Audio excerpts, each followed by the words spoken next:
কবিগুরু রবীন্দ্রনাথ ঠাকুরের লেখা কবিতা পরিচয়।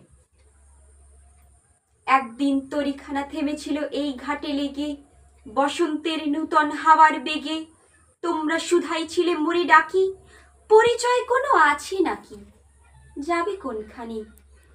আমি শুধু বলেছি কে জানি। নদীতে লাগিল দোলা, বাঁধনে পড়িল টান, একা বসে গাহিলাম যৌবনের বেদনার গান। সেই গান শুনি কুসুমিত তরুতলে তরুণ তরুণী তুলিল অশোক। মোর হাতে দিয়ে তারা কহিল, এ আমাদের লোক। আর কিছু নয়, সে মোর প্রথম পরিচয়।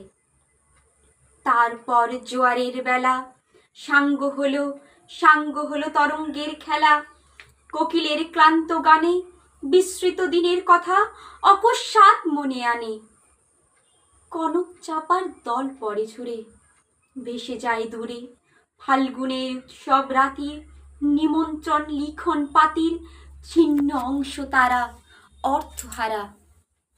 ভাটার গভীর টানে তরিখানা ভেসে যায় সমুদ্রের পানে।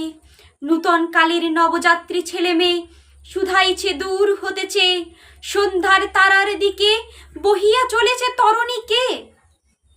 সে তারিতে বাঁধিলাম তার, গাহিলাম আরবার, মোর নাম এই বলে খ্যাত হোক, আমি তোমাদেরই লোক। আর কিছু নয়, এই হোক মোর শেষ পরিচয়।